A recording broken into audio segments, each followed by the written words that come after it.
in, everyone. Come on in because we are back, y'all. We are back after a long hiatus. Where are my Married at First Sight viewers? Where are you guys? I missed you. I know some of you just watched Married at First Sight, so I'm happy to have all y'all back to start chatting with you up again. I hope you had a good hiatus. And welcome back. We got a lot to talk about, y'all, because I didn't do the video on the first episode. So this is considered episode 1, the Chicago Hopefuls. But they did have a matchmaking special, and then they had some type of thing where they had the panelists and all of that. I didn't do that. And I haven't watched the after party quite yet. So I'm going to have to look at that as well. I think there was an after party. So this review is going to be on episode 1. I'm also going to sprinkle in a little bit of the matchmaking special because I wanted to learn a little bit more about the people. So I did try to go back and watch bits and pieces of it, not everything. So if I missed anything, I'm going to need all my mafs experts to chime in down in the chat. And if you're here for a premiere, welcome to the premiere if you made it. Welcome to the premiere if you made it. If you're a little late to the premiere, just jump in right where we are. I'm going to leave the ticker at the bottom of the screen. That way, if you're here for the replay, you will know when I start talking about each of the couples, because I am going to talk about the couples individually. So on my last videos, I don't know if any of you guys have been watching. I don't know, it was one of the videos I did, and I said, what type of person are you? What I asked in one of my videos was, what type of person are you? Do you like good news first, or do you like bad news first? And I said I was the type of person that I like good news first. And a lot of y'all wrote down and said, no, you like bad news first, because then you want to end with the good news to cheer you up after the bad news. Overwhelmingly, most people said they wanted the bad news first and then give them the good news on the end. Well, I'm going to give you what you're looking for. And I'm going to give you the bad news first. The bad news first is that Michelle and David, they ain't going to make it. I don't see it, y'all. I don't see Michelle and David making it at all. I really don't see it. So here's a couple of things that we learned about them. I'm going to tell you why I don't see them make it at all. First of all, we start off with Michelle, who said that some of her problems in dating has been that she's been guarded and she does not let people in. That's one of the biggest problems with people who get married. If any of you guys who watch these shows, the guarded people do not do well, especially in this shortened process. Because if you're already guarded and you don't let people in, even when you're in the regular dating scene, when you got all the time in the world to get to know someone, you're definitely not going to do well in this little 8-week process. So I'm already like, she's not going to do well in the process. Michelle has been guarded. She doesn't let people in. And she says that's why she's single. Well, think about this. You're guarded. You don't let people in. And then you come to an accelerated program. That's like saying I'm a slow learner, but I'm going to sign up for an AP chemistry class. Girl, go sit down. I'm not saying that you can't eventually get married. I'm just saying you shouldn't be in an accelerated process. Okay, advanced placement. You're not advanced. You're normal or you're slower. It doesn't mean you can't grasp the subject level eventually or the subject material eventually. But if you're telling me you're guarded and you don't let people in, and that's why you haven't dated and now you signed up for Married at First Sight, you're going to struggle. And then she tells us how she likes to go out. And then she goes on and says she wants to be independent and have a lot of independent time, but do some things together. Girl, that's not what marriage is about. She's treating marriage, and I'm going to get to this. When I start getting to the good parts, y'all going to see the difference I'm talking about.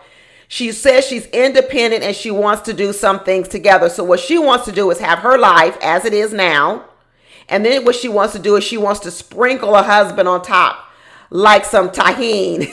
Y'all put that little seasoning tahini on anything you got.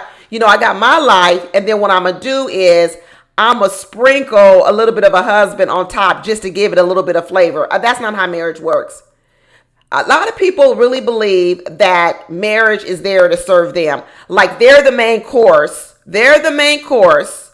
And then I take marriage and I sprinkle it on top. So marriage is here to serve my life. When really what makes a marriage is both people have to come to serve the marriage. You get what I'm saying? You have to come to serve the marriage. And once you serve the marriage produces what then in turn blesses you. That's how it works. But I see Michelle already has the opposite type of thinking. She has the type of thinking that I'm independent, I have this life, I do all this, but I really do want a little bit of seasoning. It's a little bland. I need a little bit of salt on top. I need a little bit of seasoning salt on top of it. I need a little bit of that. What's that salt? What's that stuff we love to put on our food? That Cajun stuff, Tony. How you pronounce the last name? Tony Chachera or whatever it is. Y'all know what I'm talking about. That stuff be good on stuff. You be seasoning up your chicken with that. It tastes good. But that's what I'm getting right now when I'm listening to Michelle. She's 38. Then they ask her the question, is it okay if David or the man you're going to marry, this is like in the matchmaking special, is it okay if the man makes less than you?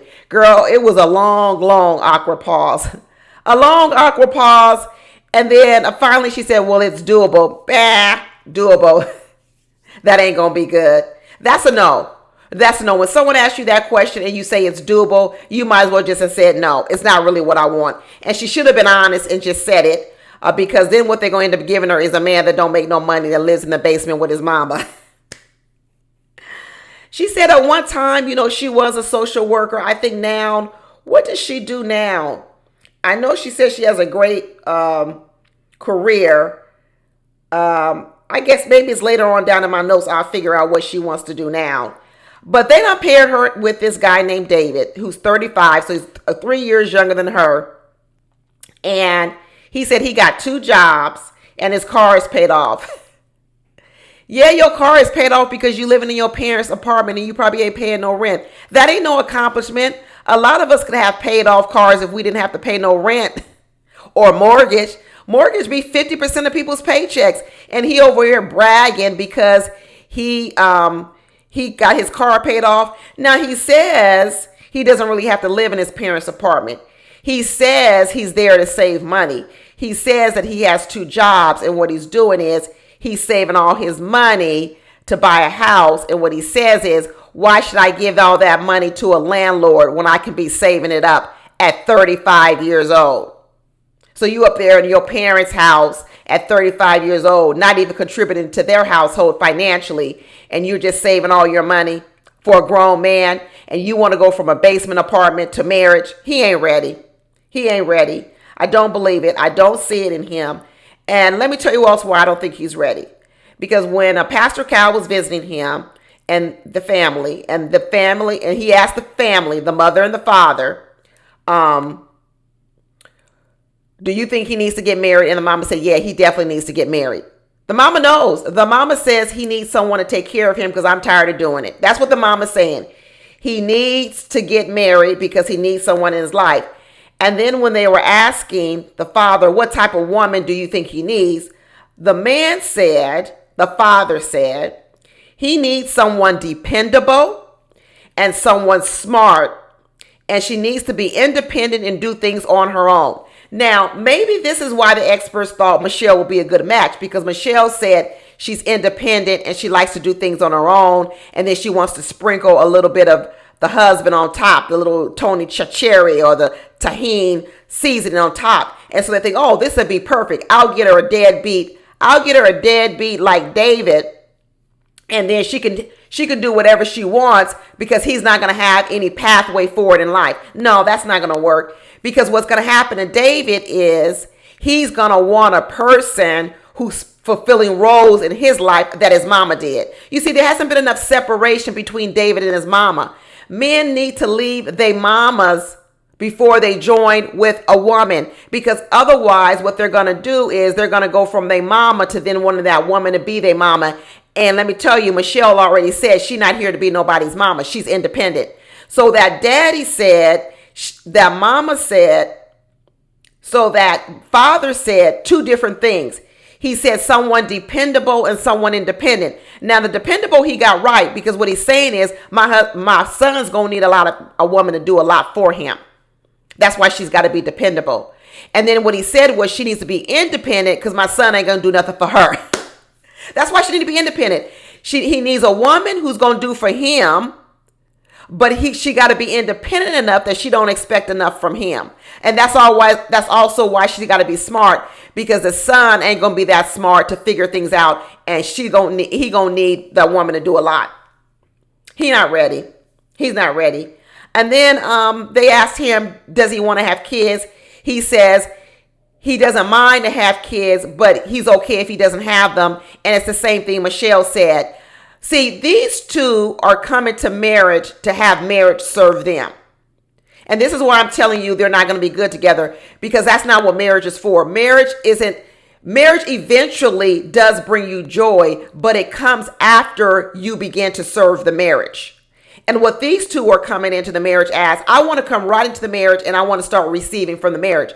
Because as Michelle said, she already has everything. She's independent. She just needs a little seasoning salt on top. Every once in a while, I need to do something with you. And this man has said sort of the same thing. So they're also not thinking about having children, which is okay. There are a lot of people out here. What are the people called now? They're calling them DINKs, D-I-N-K, dual income, no kids. A lot of people are choosing that, and nothing is wrong with that. And so you might ask the question, why don't you want any children? And a lot of them say, you know why? Because really, I want my marriage to be about me and my wife. I want it to be more focused on our happiness, traveling, whatever. Maybe they feel kids are too expensive. Maybe they feel kids are too a lot of work. Maybe they feel like they could be happy without kids. It really doesn't matter. And there's no judgment against dinks of the world and people who don't want children, but it is of a certain mindset, right? And it doesn't mean the mindset is wrong. Please hear me out. It doesn't mean the mindset is wrong, but just like you service children in the beginning of a child's life, you are servicing a child because a child can do much for themselves. It is the same way marriage is. You have to serve the marriage. And if you don't have the mentality of wanting to serve, period, I'm not talking about just serve children. If you don't have the mentality that you want to serve something, you won't be able to stay in a marriage, because a marriage must be fed. Just like children must be fed, the marriage must be fed. And you don't get anything out of the marriage until you feed the marriage. And so when you have people coming in focusing on what they want to receive from the marriage and not talking about what they want to give to the marriage will starve. It will starve and then it will die. And if it starves and doesn't have any food and it doesn't have any water, it cannot produce fruit. The happiness everyone is talking about they want out of marriage is fruit of the marriage. But everyone knows to get fruit off a tree, guess what you got to do? You got to water the tree. You got to give the tree nutrients. But a lot of people start coming into marriage thinking about, I want some nice juicy plums. I want some juicy sweet Georgia peaches. I want this. I want that. I want all the fruit that's going to fall from the tree that's going to taste so good to me and make me feel good. But they're not thinking about the work that they're going to have to do to make that tree produce that fruit. Michelle says she's been single for 6 years. 6 years. That also tells me she hasn't been necessarily serving any type of relationship for 6 years. It is a muscle that is gone weak. Doesn't mean she can't strengthen the muscle. Yes, she can strengthen the muscle. But it's like telling someone, hey, I ain't worked out in 6 years. You're not going to have the same type of muscle density as someone who's been working out all the time. So you're going to need to build that muscle. She hasn't been in a relationship for 6 years. She says, well, why have you been single, Michelle? Well, I'm fun and cute. Fun and cute is not nourishment to a marriage. Being fun, being cute is not serving a marriage. That's not work into a marriage or work into a relationship. So she keeps thinking I should have received fruit of a relationship because I'm fun and cute. No, that's not how it works. She says, I'm independent. I don't need a man to protect. I don't need a man to provide, but I want a partner and an equal. You see what she's saying? She's saying, I don't need anyone to protect me. I don't need to provide for me. So what are you saying? You don't need any fruits of the marriage? Because that's what a fruit of the marriage is. Fruit of the marriage is protection. It's providing. No, what she said is I don't want that fruit, but I do want to be able to have a person that I'm equal with and a partner. So you just want someone to go out with. That's all you want? That's all you want? You just want a little seasoning on top? So what happens during those times when you're okay, you're independent, you need your alone time or whatever else? But what if the tree needs some water? What if the tree needs some something to drink? Are you going to be more focused on the fact, well, I don't need to feed you, tree. I don't need to water you, tree, because right now I'm feeling okay. I don't need anything from you because I really only want a little bit of seasoning. You can stop right now and I'm done with the seasoning. Put it away. You put enough on it. She's not really talking about how she's going to serve the marriage. She's talking about I want someone that's my equal. Then she goes on to say she wants a light-skinned black guy, not too vanilla, tall and built. She wants a beard. It's okay if he has a beard and some tattoos. Who's gonna be a ride or die? This is all physical stuff. This is all physical stuff. This is the stuff she wants. It's like asking you, how do you want your steak? Medium well, rare. This is how I like my steak, right? But she's not talking about the nourishment of the steak. She's just talking about the way the steak tastes. But the real part of the steak is really about feeding our bodies, right? Yeah, we want the steak to taste good. But in the end, if you are a starving body and you don't have any food, you could care less whether that steak was well done, medium well, rare, or whatever else. That's extra stuff. When you're starving, you haven't been in a relationship for 6 years and you say you want a marriage, at this point in time, should you really be talking about rare, medium well, well done? No, you should be like, you know what? This is how typically if I weren't starving, I'd like it. But at this point in time, you know what? I want a steak that's going to nourish me and get me back healthy. You should be talking about the substance of the steak. And unfortunately, Michelle does not talk about anything of substance. David says he wants someone that's loyal, independent, and confident. There you go. He doesn't want to service a woman. He wants her loyal, to be always there for him, but she needs to be independent. So he really don't want her dependent on him that much.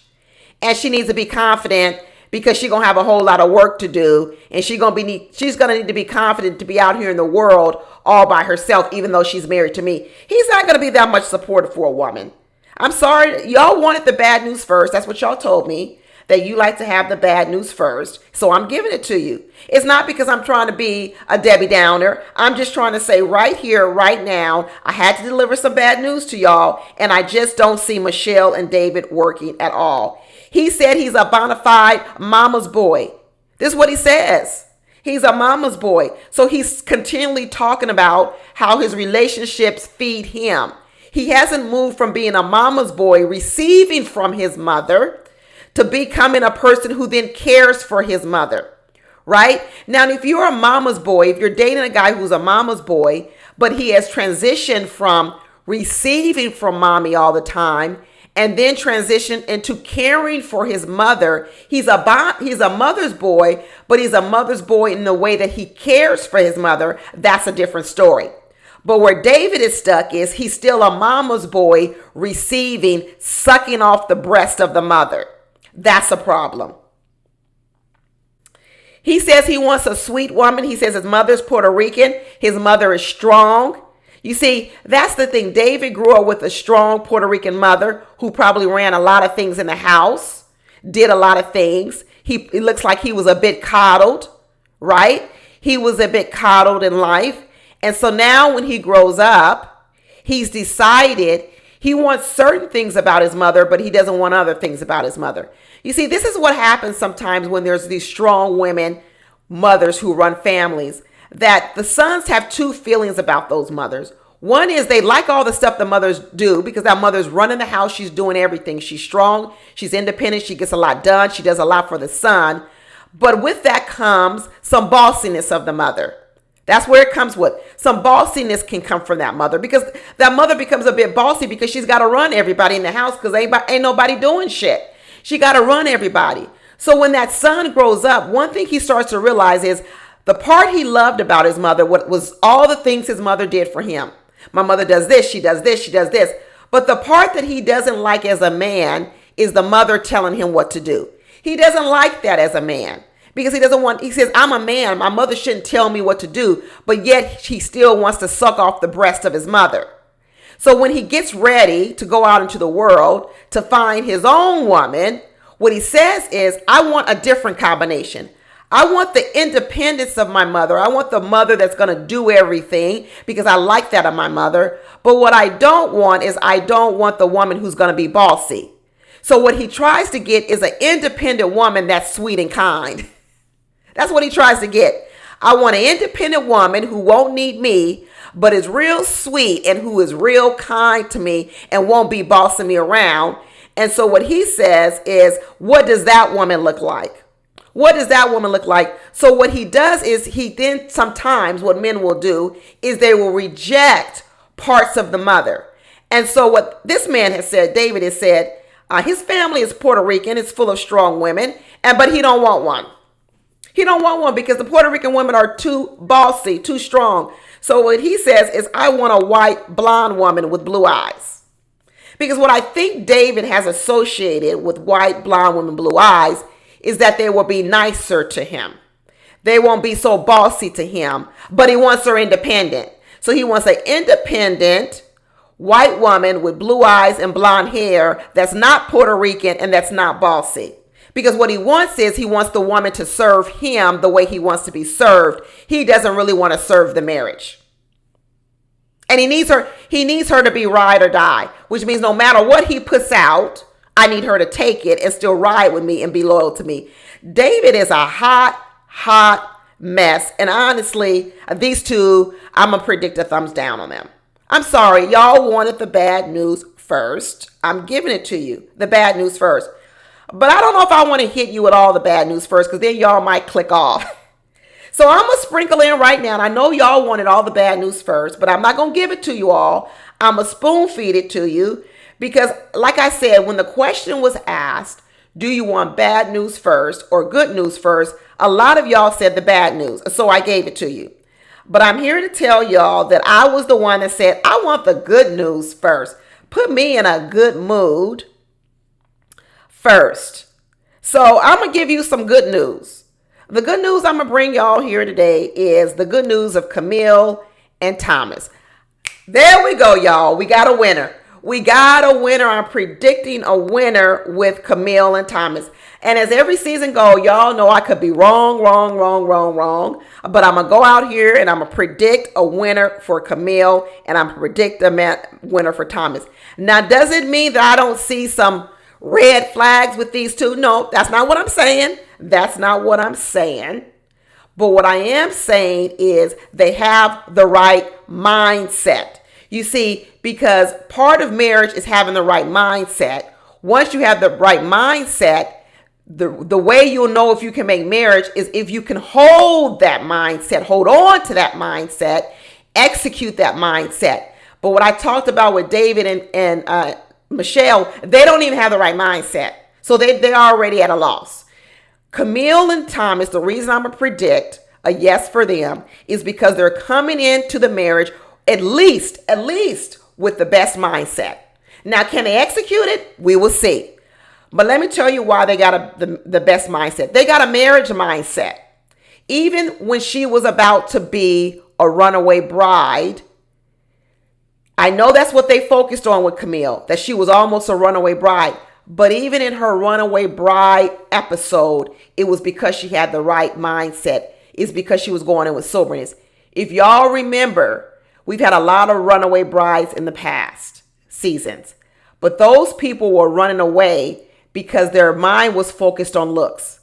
So they were saying, what if he doesn't look like what I want him to look like? Their mindset of running away from the marriage was because they were afraid that the man was not going to have the physical attributes that they wanted. That's not a marriage mindset. When Camille was running away from her marriage or about to, her biggest fear was because what she was saying is, I'm about to go into a marriage and my whole life is going to change. There you go, girl. Now, is her whole life going to change? No. But what she was saying was she knows she's got to be a different Camille. She even said it. She starts talking about, I'm going to have to be a different person. And a lot of people think they can go into a marriage and not change. They think I can come to marriage and be just as I am.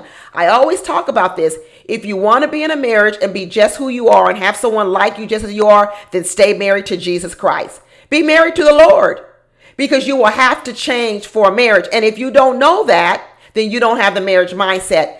Marriage mindset is, I'm here to serve the marriage. Once we serve the marriage, which means I will have to change to serve the marriage in some ways. Once we serve the marriage will then in turn bless us. That's how it works. Just like I will serve this child that I'm birthing. When that child is in a mother's womb, that child is living off the mother's blood, the mother's nutrients, the mother's everything. That child is living off the mother. The mother is serving that child. That child is born. That mother is still serving that child. She's the one keeping that baby alive with her breast milk. Eventually, that mother starts to feel like, wow, I gave birth to this child, but you know what it feels like? It feels like this child gave birth to me. This child is serving me, and that in turn makes me enjoy serving and being a mother because of the joy I get out of being a mother. That's what marriage looks like. You serve the marriage. Then you get joy out of the marriage. And then what you do is you enjoy being a wife that can serve a marriage. You enjoy being a husband that serves the marriage because of how much you get out of the marriage. But too many people come in the marriage thinking, I'm just here to get something. That's like having a baby, thinking your baby gonna wake up and start cleaning up the house for you. The baby is here to help me clean up the house. That's all the baby is here for. So I'm not gonna enjoy my baby until my baby's old enough to help me do some of this housework. It's a different mentality. But Camille and Thomas, you see, have a marriage mindset. See, one of the things Thomas said, he's 42, she's 32. That's a big age difference. That's a 10-year difference.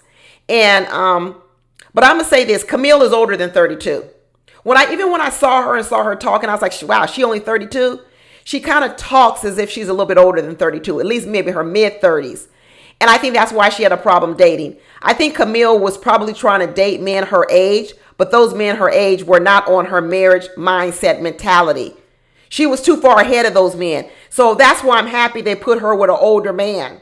And it looks like he's established. Looks like he's a banker. He has established career. Camille looks like she's just starting off her career. I know Chicago's expensive. It's very, very expensive.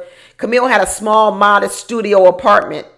She's going to be able to meet a man, Thomas, who's a established banker. Looks like he's built a little bit of foundation for a marriage. He's got 10 years on her. They could come together well. He could elevate her life a little bit. And then what he says is time is passing him by. He's a banker. He's got his suits. He's a bit OCD. He is a bit OCD, y'all. So there we go right there. That's going to be a thing maybe they got to work together on. I don't know. I saw Camille's place, but her place looked nice and clean. She's used to living in a small space, so maybe they will be okay.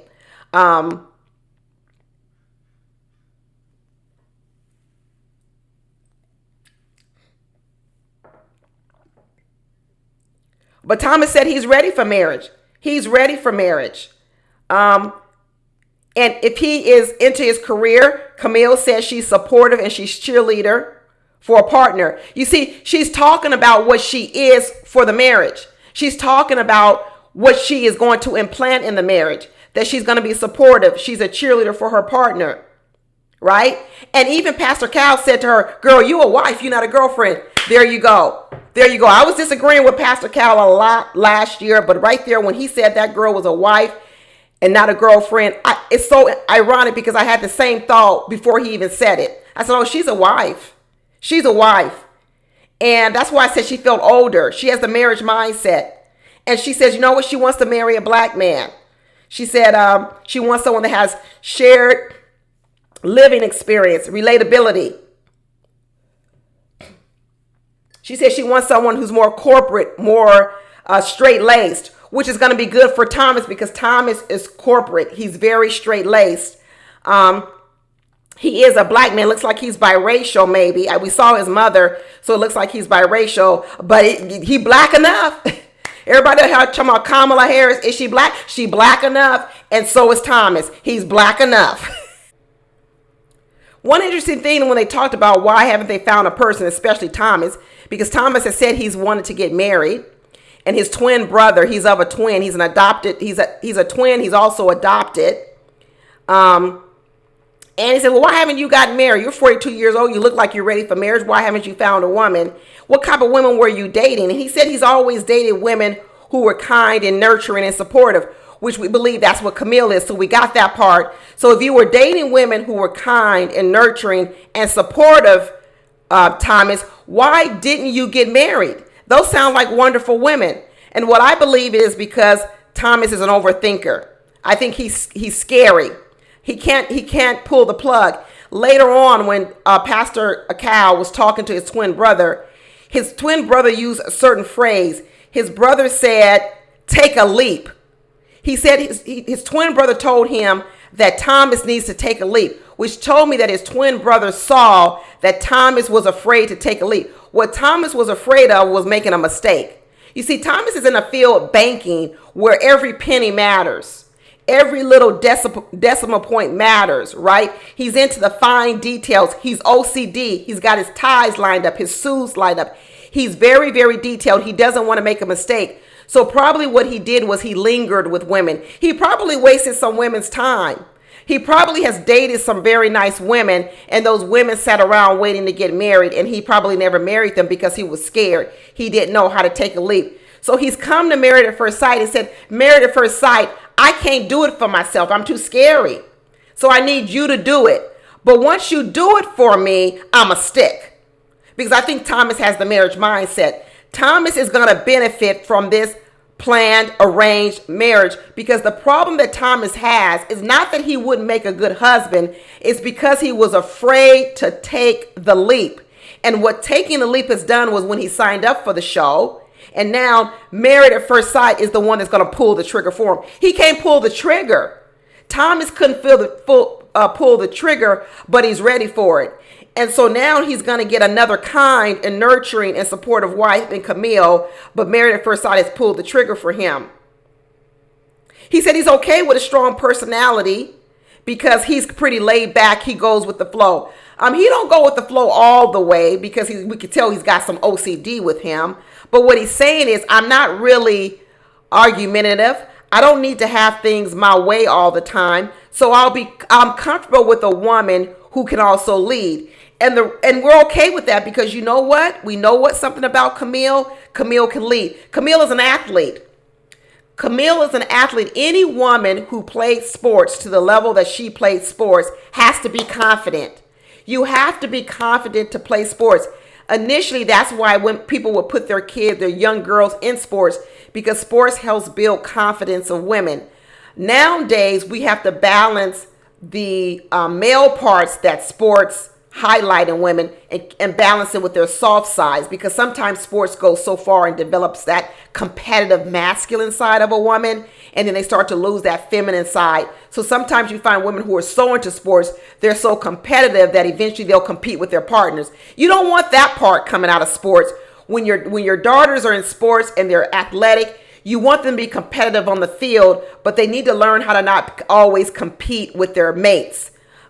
So what Camille looks like she has managed so far is I'm hoping she's not going to be competitive with Thomas. But Thomas is laid back. He says he's okay with having a strong woman. And Camille, having been a former athlete, she's going to have some of that in her. I hope that it's a good balance. I hope that Camille's strength is a good balance with Thomas's laid back one. She says she's a hopeless romantic. And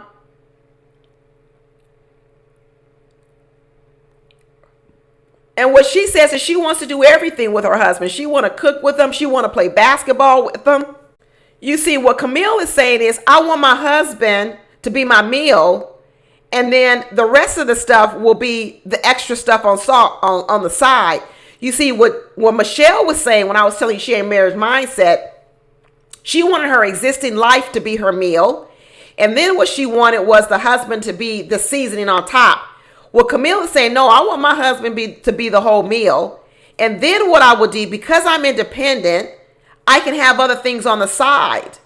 You see, so even when her husband is busy, Hope she will have things on the side that will keep her busy so that she doesn't feel like, wow, now because my husband is busy at work, now I'm bored at home with nothing to do. No, because she does have other things on the side. She has other interests. But what she knows is that my life is going to be here to serve my husband, which means he's my meal. He's my meal. And then with other gaps I have, I fill that in with other things. I fill that in with children. I fill that in with all my other hobbies as well, instead of the other way around. We're out here teaching people that you come to marriage with this full life, and then what you do is you sprinkle a mate on top. That's not actually true. You want to be happy by yourself. You wanted to learn how to have navigated life by yourself. You wanted to have learned how to create happiness for yourself. So that way, when you get with a mate, right, you're not 100% dependent on them for all your happiness, but they are there to also serve the marriage so you can have happiness with them, but you also can create things outside of them. We're watching the Tia Mowry show. And that's one of the things I think she suffered from, was that she didn't learn how to balance what comes out of the marriage with also having other interests of her own. And that it's a balance. It is a balance. And if you're too far to one side or the other, it's going to cause an imbalance. If you're a woman that doesn't have any outside interests besides your husband, you're going to struggle. And if you're a woman that has too many outside interests outside of your husband, you're going to struggle. And so right now, what we're hearing is Camille wants Thomas to be the meal. I want to do everything with him. I want him to be the meal.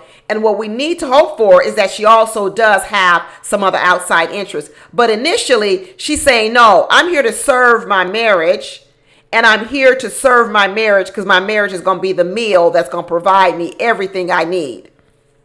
Now, what Camille will have to watch out for, and we're hoping that Thomas will be able to give this to her, is that Camille says that she sometimes takes on caretaking roles and then she pretends everything's okay. So we need to make sure that she does take care of herself. She needs to be a partner with a man who's going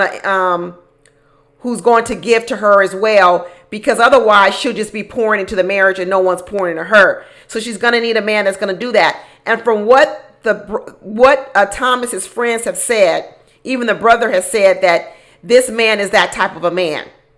That he's the type of man that likes to pour into people in his relationships. So I'm hoping he shows up that way. I'm hoping that he shows up that way. But when she was about to be a runaway bride and she was having her panic attack, because she was actually starting to feel the sort of gravity of what she was about to do. She was saying she was in fear of the new person she was going to have to be. That the new Camille, and she was going to have to grow and be a different person with this man. And she was afraid of that. But what I liked about it was she recognized that she was going to have to grow and she was going to have to develop some new talents and techniques and new parts of herself. At least she was coming into the marriage sober-minded. Most people come into marriage thinking they ain't got to do nothing. They got it all together. They're ready for marriage and there's not going to be any changes. And what happens is they come into marriage and they're shocked. And once they're shocked, they're like, this isn't what I thought it would be. I'm going to go ahead and retreat and run away. And at least what I like is that she's coming to the marriage sober-minded. I think if he ends up being the very thing that he says he is, Camille is going to be pleasantly surprised in the marriage. Because typically what happens in marriage is women are disappointed in the marriage and men are surprised in the marriage. Because a lot of men go into marriage saying, man, I got to give up this to be in marriage. I got to give up women. I got to give up that. Men go into marriage already knowing they're going to have to give up parts of themselves. I can't hang out with my boys. I can't do this. So when they get into marriage and they see what marriage is giving back to them, men become pleasantly surprised. They're like, oh, marriage is cool. I like marriage. Because they look at what they're getting out of the marriage. They went into marriage thinking it was going to be this way, bad, but they come out of it saying, man, it's great having a woman around. It's great having a woman's touch. Women, on the other hand, go into marriage thinking marriage is going to be everything. It's going to be great. They're not going to have to do no change and do nothing. They're going to go into marriage and marriage is going to be this great big fantasy They get into marriage and realize this is not the fantasy I thought it was going to be. And now women are disappointed. A lot of times someone wrote down in my comments, it's proven that women aren't happy in marriage and men are happy in marriage. And they think it's because women are doing all the work. No, a lot of it has to do with what people thought they were going to get out of marriage. A lot of women thought just like Michelle thinks marriage is, and those women are disappointed in marriage. But if you go into marriage with a different mindset, realizing that marriage is work, that you have to feed the marriage, you won't be disappointed. You're only disappointed when you think you're going to the candy store and you just gonna walk into marriage, which is the candy store, and you're gonna get everything out of it you want. No. It's gonna be interesting to see how this adoption thing plays out in Thomas's relationships. He has a very complicated childhood, and that's gonna play a role in his marriage. I want to know how it plays a role. He said he's adopted. He's got 4 older siblings that are not his biological siblings, but because of being adopted with his twin brother. And then he's got 2 biological siblings, probably because his mother went on to have 2 more children after the twins. So I'm imagining that the mother had the twins. She couldn't care for the twins. The twins then became adopted by the Thomas's and his brother's Tim's mother. They were raised over there. The mother might have gone on later and have 2 biological children. And so then maybe later on, Tim mixed up with his mother. They've only known their mother for 7 years. They just reunited with their mother 7 years ago. And I could tell that it's still a bit a strange relationship, because when the mother showed up in the room before they got married, Thomas hugged the mother. But what I noticed was his twin brother didn't even get up to greet the mother. The twin brother is still harboring a little bit of probably resentment toward the mothers. I saw that. And what that showed me was, just like they said when they were at the altar, that Tim is the nice twin. That's what they said. They said he is the nice twin. And I saw that. They said Tim is the one we always thought would be the first to get married. He was always the one that wanted family and kids. But it was the other brother who got married first. So it's going to be interesting to see how their adoption and their family dynamics plays out in the marriage. But when they saw each other at the altar, y'all, I said, we got a winner. We got a winner. She said she wanted a black man. He was black enough. She liked him. He thought she was beautiful. You could see it in his eyes. You could see it when he saw her. You could see that he had the look of, wow, my wife is beautiful. She is beautiful. She looks amazing. He told her so. She told him he looked amazing. And they jumped the broom together, y'all, and they walked down that aisle hand in hand. That's the good news, y'all. That is some good news right there. So I know you wanted all the bad news up front, but I had to sprinkle in some good news, because you and I, we a team, and I like the good news first, so I gave you some good news. Now, you wanted the bad news. I'm going to go back and give you some more bad news. Madison and Allen, they're not going to make it. They're not going to make it. And I think the problem child is going to be Madison. Sorry to say it. I think the problem child is going to be Madison, because I've been talking about how one of the problems is, one of the things I've been talking about is women who over fanaticize marriage, and that's who Madison is. So Madison has a fantasy picture of marriage, and so she's going to be disappointed in marriage. And what she talks about is she believes in a gooey love story, she romanticizes marriage, and she looks at, she wants to be seduced. She wants a man to do stupid things. He wants to do stupid things. She says she works out 5 days a week. She rollerblades. Her life is all about fun. And she said, well, what has been the problem with you in marriage? Why haven't you gotten married? He says, she basically said men don't want to commit to her. And she hasn't had secure love from a guy.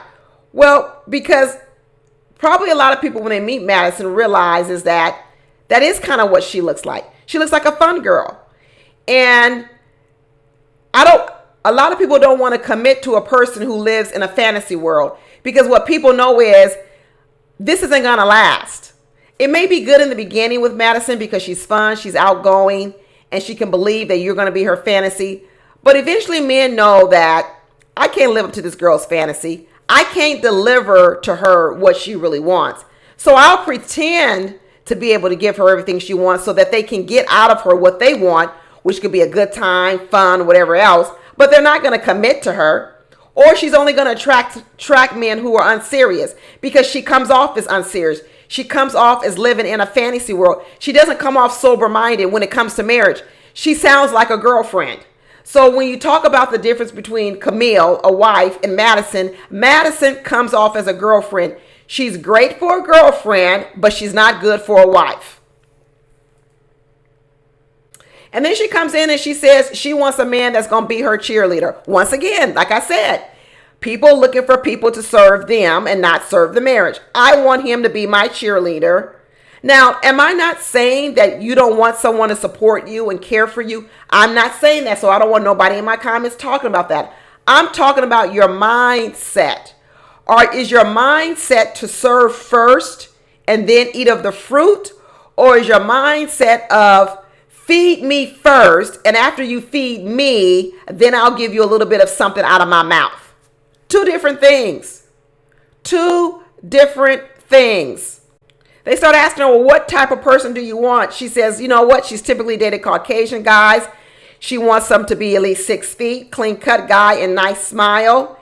And so they asked her something about, like, well, what if he isn't that? She says, well, it'll be hard if she's not attracted to him. People who concentrate overly on looks, I'm not saying people don't have a preference, but when you concentrate overly on looks, what that does is it overshadows the marriage mindset, which is that my joy from this marriage will come after I serve the marriage. And when you're only concentrating on looks, overly concentrating on looks, what you're going in first thinking about is the looks are there to serve me. The looks are there for my pleasure, but you're not considering the other ways the marriage will serve you. So you're overly focused on looks because you don't understand that the marriage should be serving you in other ways besides looks. And honestly, once you're in a marriage, the looks actually don't even become the biggest part that serves you in a marriage. I'm telling you, no, most married people are not together because their spouse is fine or good looking. They're not. They're not. No one is there, but you find a lot of people who get married for that reason. A lot of people want to get married because he's fine or she's good looking or she's got a good body. But then you see married people and you're like, I wonder why that married couple is still together when she's not fine and she's not good looking and she don't have that great of a body, or he's not fine, he's not good looking and he don't have that great of a body. You know why they're together? Because what they're getting out of the marriage, what's feeding them out of the marriage, has nothing to do with their looks or their bodies. It's other things. So when you are overly focused on looks, what happens is it actually prevents you from getting into a marriage. It prevents you from feeding a marriage, which will then feed you. And so what she's saying is, if I don't get the looks I want, then I'm not going to be able to be in the marriage and be happy, which means I'm not going to feed the marriage, which means the marriage is going to die and won't survive. So what she's saying is, before I can be in a marriage, I have to be really physically attracted to the guy. She's a fun girl. She's a girlfriend. That's a girlfriend. Now, what Allen said he wanted was, he did want a playful wife. He wanted a wife that was emotionally intelligent, and he wanted a wife that had a good heart. She's playful, all right. But I noticed that when they were getting married and they gave away the gifts, he put a banana in there. And then he also had a gift on the bottom, what ended up being, I believe it was a blue box. So maybe it was a Tiffany bracelet. And she wanted someone that was emotionally intelligent. I'm not quite sure Madison is emotionally intelligent. I don't know yet. I haven't seen enough of it, so I'm not going to judge her. But what I noticed when she got the gift, she didn't take too much time to focus on the banana, which was the playful part of it. So what Allen was saying was, I'm playful and I'm serious. When he gave her the gift, the playful part was the banana on top. The serious part was the gift on the bottom. And what I saw Madison do was, she looked at the banana, took it off real quickly, and then she focused, and then she went to the bracelet. So what I'm wondering is, will Madison appreciate Allen's sense of humor? Will she appreciate it? Or will his sense of humor not be the type of sense of humor she wants? That's kind of what I'm afraid about. Looks wise, he said he wants a blonde with a little bit of jazz and pizzazz, right? So I believe that that's what she offers. Now, I think he's going to like her looks, but I'm afraid that she's not going to like his looks because she focuses a lot on looks, and I'm afraid that she's not going to like his looks. I don't think she's going to like his looks, y'all. I think she's going to be a bit let down.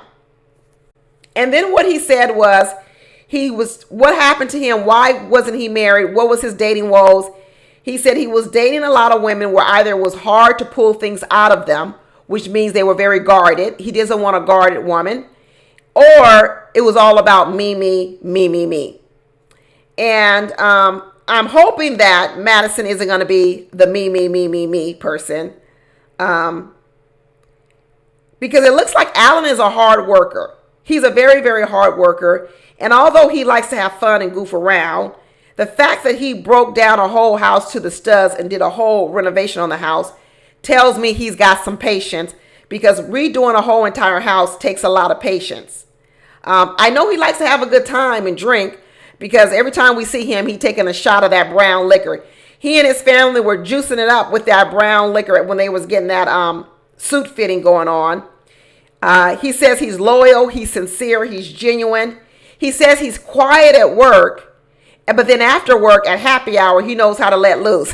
So that tells me that Allen liked to have a drink when he come home, some brown liquor or something, because even on the wedding day, they was taking shots. He's a financial systems manager, so maybe his job is real serious, so he likes to make sure that he can have a little fun on the background. He said he is very frugal. I know he is. When he rehabbed that whole house, he said, why do I need to buy a brand new house and they charging me all this money? I'm going to buy an older house. I'm going to take it down to the studs and try to save me some money. And I'm going to build some equity in this house. But he says, I still know how to have some fun, though. He says, I know how to work hard and I know how to play hard. And when I'm ready to play hard, he said he ain't afraid of going out and buying him some $1,000 designer shoes, going on fancy vacation, and driving fancy cars.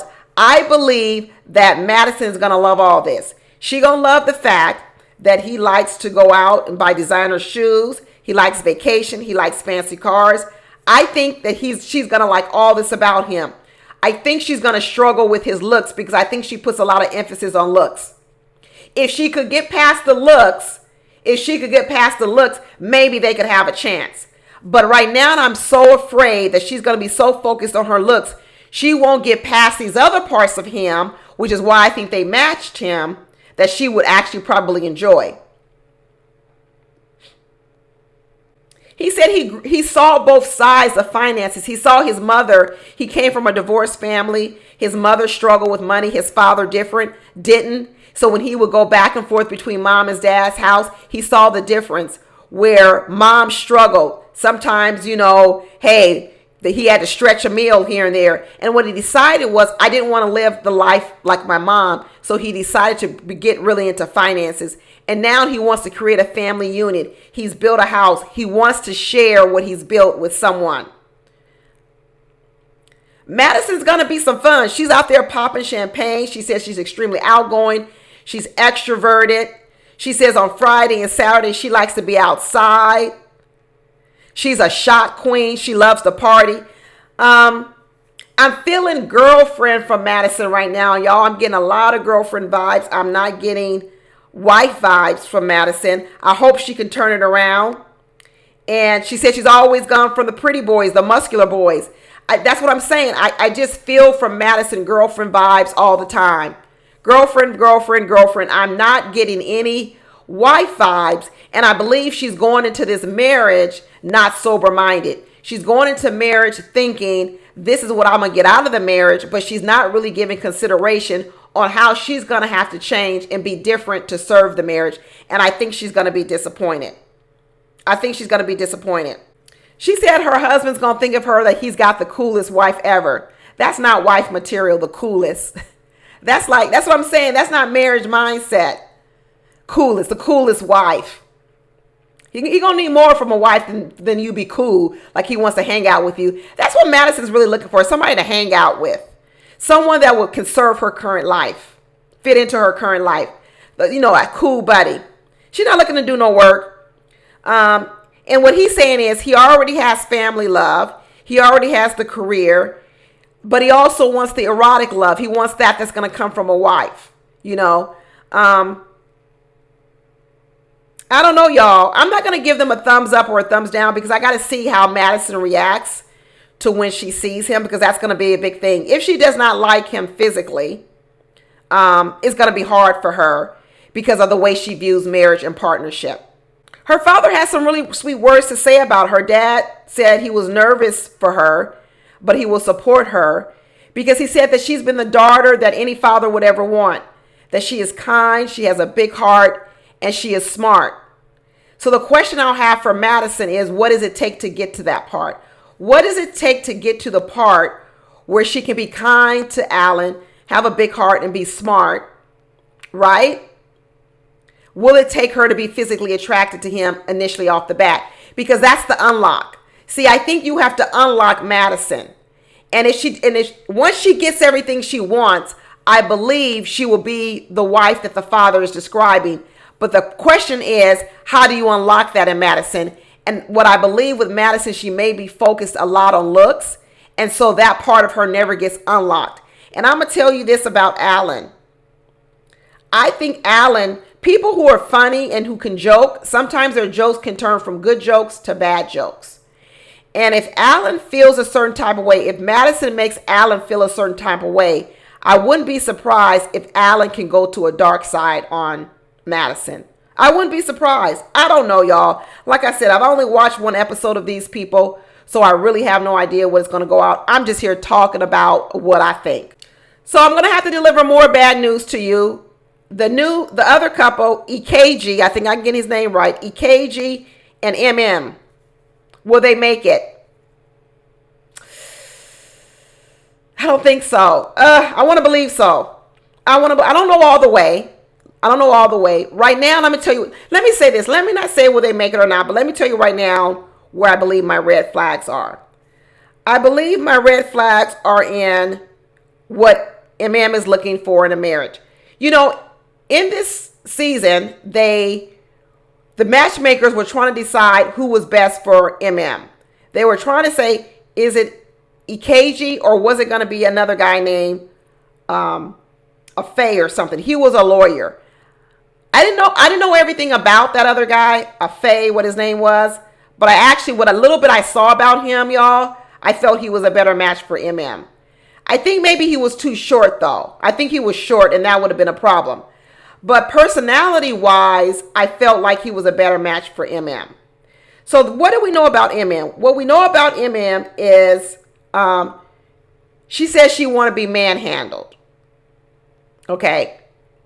Manhandled. When I think of manhandled, I don't think of Ikechie. Ikechie is more of a metrosexual, more of a softer type of man.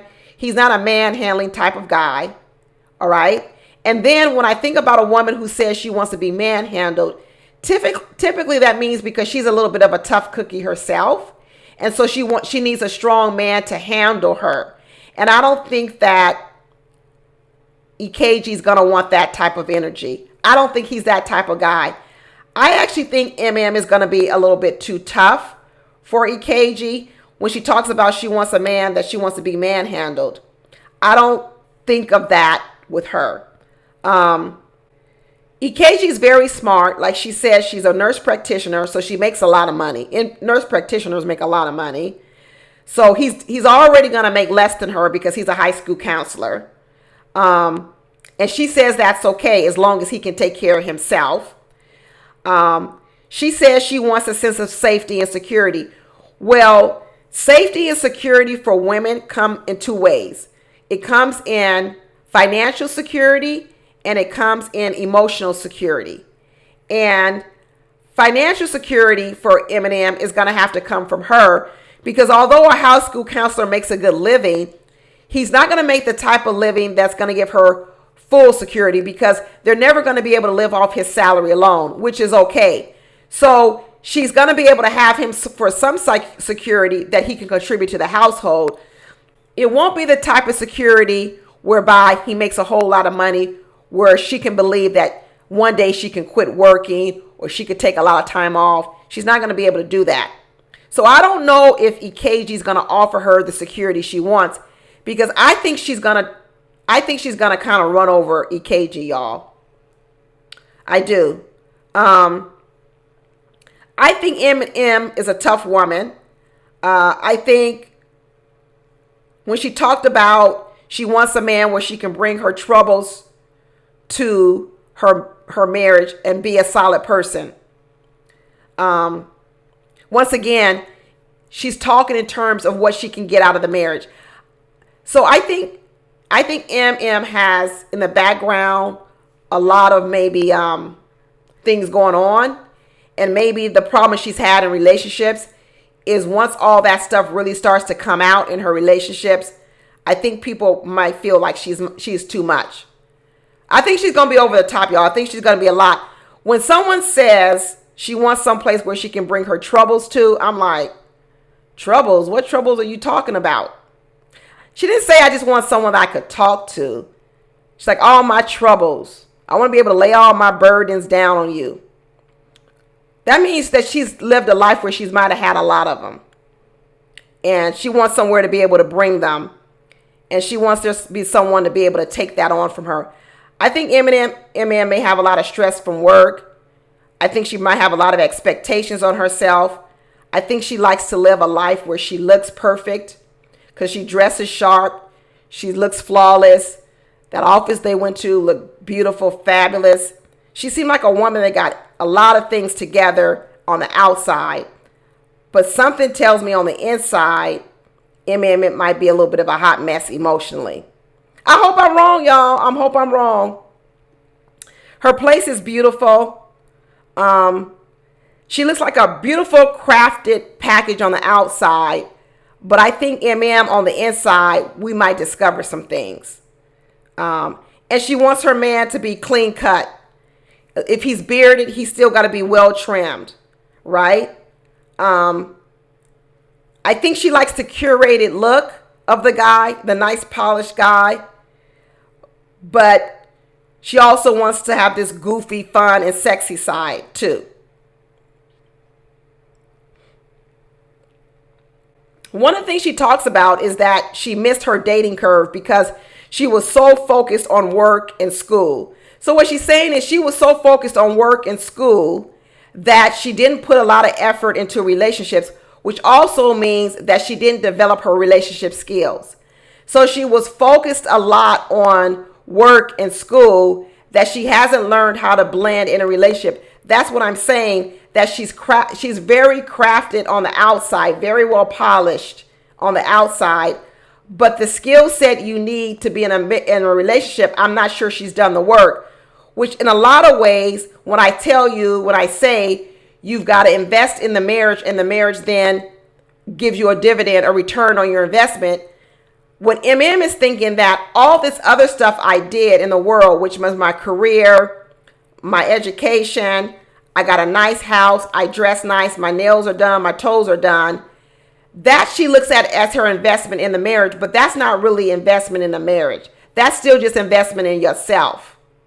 Because I'm still waiting for Emem to say what she gonna deposit into the marriage.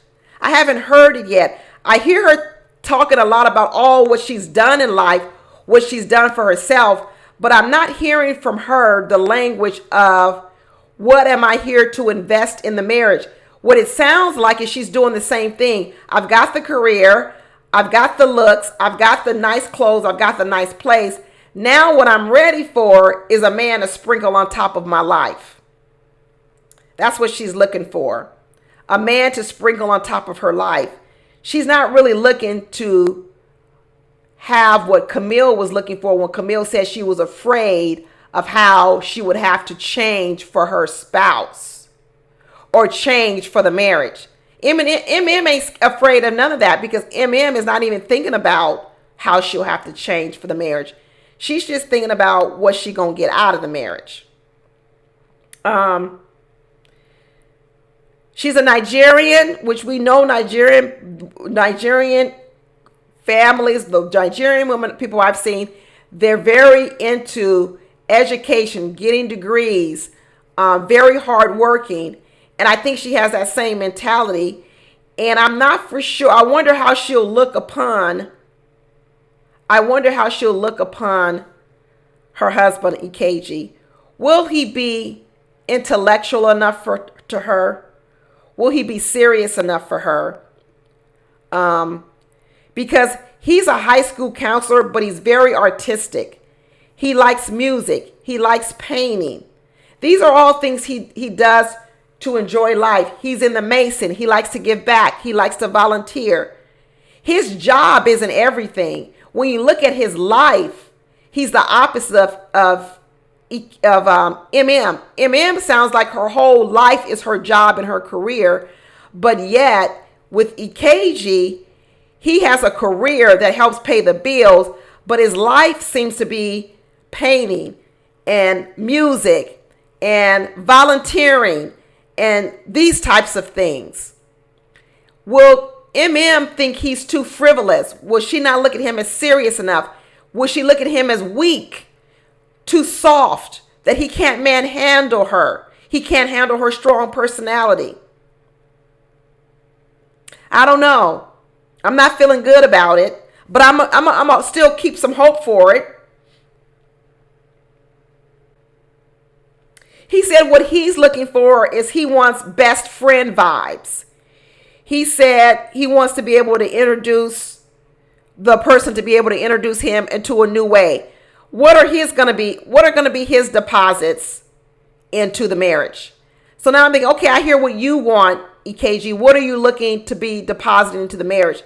He said, what I want to deposit into the marriage is to be the calm to someone's storm. Well, get ready, Ikechie, because I think Emem is going to bring some storms. I think she's going to bring some storms. And so he says he wants a black woman like Kelly Rowland, a blend between Kelly Rowland and Michelle Obama. So he wants what? The artistic talent of Kelly Rowland, the sweet kindness that we typically think of with Kelly Rowland, but I also want a boss chick like Michelle Obama. Is that what he's looking for? So he got the boss chick in Emem. She's a boss chick for sure. Now, will she have the sweetness and the kindness that he's looking for? He says he wants her to be a slim, thick, naturally beautiful, inquisitive, and extroverted. Well, Emem is, she's all those things. She's definitely extroverted. Okay, she's beautiful. He said he's tired of dating. He hates dating. And he wants a safe place, a best friend. He wants to be her cheerleader. He said he will cook for her. We come to find out he tried out for Married at First Sight in Houston and he didn't get picked. But then next thing you know, he's in Chicago. He ain't one of these men that moved to Chicago just so he could apply for Chicago Married at First Sight. I hope Ikechie isn't one of these men, because I think we had one of them before, that didn't get picked in one city. And so what they're doing is they're running around following Married at First Sight and applying into whatever city Married at First Sight is in. And so then what he did was he moved to Chicago and applied there because he said he wants to get married bad, real bad. His friend said he's a homebody. He likes to be at home. He's a homebody, but Emem likes to work hard and play hard. Like I said, I haven't really made up my mind on these two, but I'm just telling you about the couple of things I think. I'm just a little afraid, can Ikechie handle Emem? And when he says he wants to be the calm to her storm, are we talking about a hurricane level 1, 2, or hurricane category 5? That's going to be the difference. That's going to be the difference. How much energy is Emem going to come to this marriage? And that's how I know if they'll make it. If she comes in as a hurricane category 5, they're not going to make it. Now, if she comes in at a hurricane level 1 or 2, then they could make it. But if she comes in at a 5, they ain't going to make it. He not going to be able to handle it. He is not going to be able to handle it. Now, the last couple they put together is Karla 34 and Juan 36. And the first thing when I saw this Karla girl, I was like, she all over the place. I said, Karla is all over the place, but I'm not quite sure we're getting the real Karla in this first episode. There's something about Karla that tells me she's got two sides of her. Now, this flower child side we're seeing of Karla at first, she made me a little bit afraid that maybe she's not quite ready for Juan. Now, this is supposed to be the good-looking couple. So what they put together was two people who I guess are supposed to be the Ken and Barbie of the show, Karla and Juan. And can two good-looking people come together? Or will they be too much into themselves that they won't be able to give to each other? They're so used to being the prize in the relationship, whether it be looks or whatever, that they won't be able to blend together. I don't know. I'm not going to rule these two out because there's a couple of things. At first, I was thinking, oh, it's a no. But as the show started going on and I started listening to Karla a little bit more, I started to think there's another side of Karla that she's not showing right away. And I wonder when we're going to see that one. But the one thing they have in common is they both love to Latin dance. The merengue, the salsa, the bachata, everything. Juan loves to do it. Karla loves to do it. So that should bond them together, the love of dancing.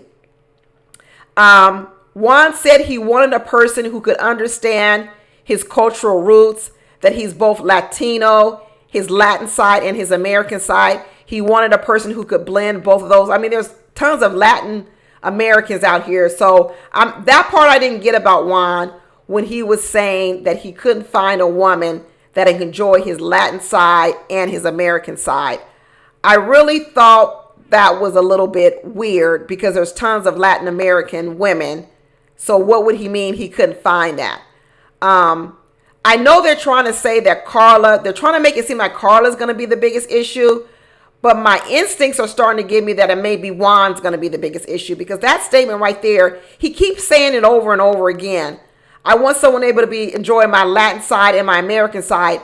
Is that because he's been dating maybe white women? Maybe he's been dating white women so that white women enjoy his American side, but those white women don't have an interest in his Latin side. And so therefore, when he introduces those white women to his Latin world, he doesn't feel any connectivity between them. Because the fact that he keeps saying it over and over again, I keep thinking, well, you could have been able to get that long time ago. Now, Karla says she wants someone tall, athletic, with olive skin. Well, that's going to be Juan. He's tall, athletic, with olive skin, leadership, and she wants a masculine man. And she also wants a person who can enjoy her cultural side. Now, he's Colombian and she's Mexican. I hate when they think that it's the same culture just because you speak Spanish.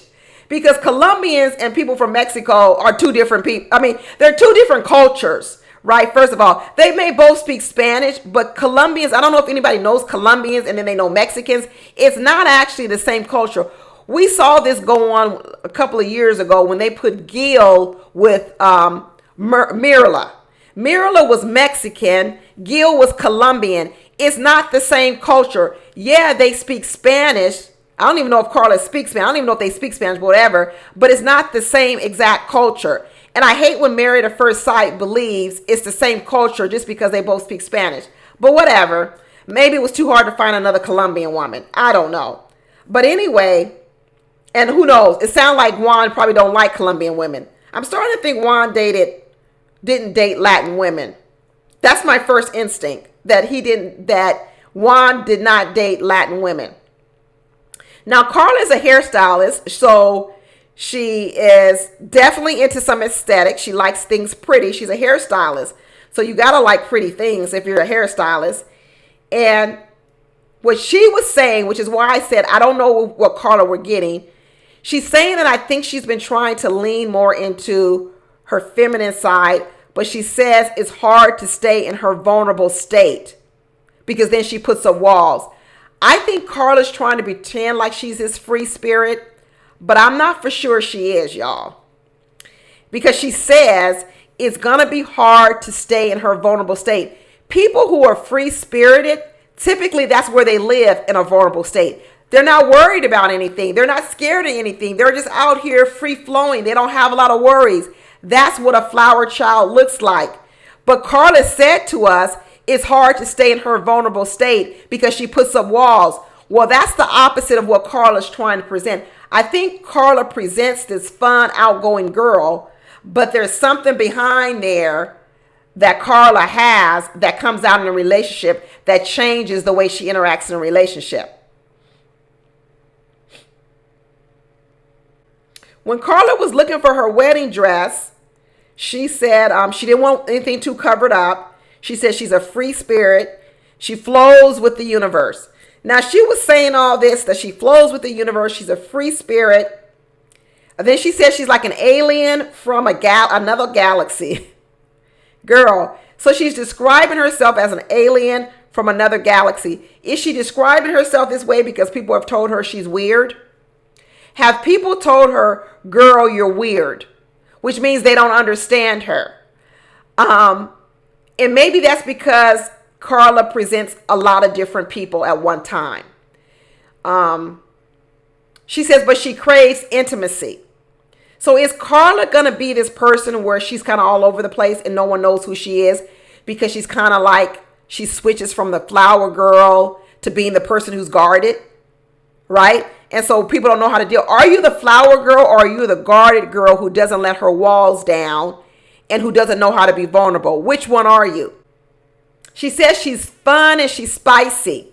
Spicy sometimes means crazy. I'm going to tell you. Sometimes people say she's so spicy. They're saying that in a nice way to say she's crazy. So when I hear these words Karla's using, I'm kind of looking behind the scenes and saying, is it spicy or is it crazy? Because when you start saying you were alien from another galaxy, that's sounding crazy to me. That ain't sounding spicy. She said her table is full. She said she's really not looking for a guy to do a whole lot for her because her table is full and she's ready for the guy to come and eat off her table. I don't know. Just like I said, I really don't like the mentality that you're here to just get from marriage and you're not really here to give. I'm also not of the mentality where then you shouldn't have any expectations of marriage.